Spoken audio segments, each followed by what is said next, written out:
Hi guys, good evening. Kakauwi ko lang guys galing work and hanggang 5:30 pala kami guys, hindi pala 4:30. And finally guys, nakuha ko na yung sasakyan ko and I'm so happy guys kasi akala ko matatagalan na naman pero at least nakuha ko na siya guys. And sinabi sa akin nung nag-ayos na i-monitor ko lang kung may problema ibalik ko rin daw ulit guys. So pero hoping na wala ng problema kasi nakaka-stress yun guys kung ibabalik ko ulit at ayusin na naman nila yung problema. So yun guys, mag-ayos na ako ng kakainin ko guys kasi bukas may pasok naman ako sa Teams pang umaga and nag-start na rin ako maglaba guys kasi kahapon hindi ako nakapaglaba guys. And guys, ipapakita ko pala sa inyo yung mga nabudol sa akin ng Costco and ng Sephora. So actually hindi naman talaga ako namili ng marami, konti lang. So papakita ko yung aking mga nabili. Ito, sa Costco guys muna tayo.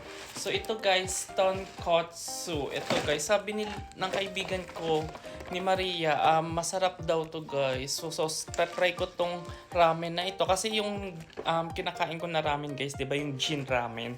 So try natin to guys. So, at saka tagal ko nang hindi nakakapag ramen guys. Kaya bumili ako nitong ramen. Marami siya guys. Ayan. Then ang next guys, pumili ako nito guys, lintol. Ang dami. Sobrang mura guys. As in, kaya tingnan nyo, 5 siya. Pang matagalan, siguro aabot to ng mga more than 1 year sa akin, 2 years.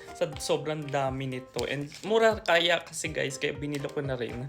And bumili rin ako ng, ito yung aking mouthwash guys. Medyo mahal kasi yung ganito guys. Kaya naka 2-pack siya na namura lang sa Costco. Kaya binili ko na ayan guys. So happy for this. Bumili din ako ng cinnamon bun guys. Pero nasa rep siya. Pakita ko sa inyo. Guys, ito yung cinnamon bun. And pambaon ko kasi to guys sa work. Kaya bumili na ako ng cinnamon bun. And bumili na ako ng tender juicy guys. Ayan. Jumbo siya. Ayan. Sobrang laki. Then sa Sephora naman guys, ang binili ko ay glycolic acid guys. Ayan. Glycolic. 2 box na guys kasi pinapahid ko siya sa buong katawan ko. And nag-lessen na talaga guys yung aking itong strawberry skin. Malaking tulong siya guys. Kaya yun. 2 na yung binili ko.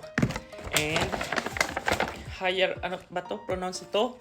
Hyaluronic acid. Hindi ko alam guys kung paano i-pronounce to. So ito siya guys. Isang ganito lang guys. So yun yung mga nabudol sa akin kahapon ng Costco and Sephora.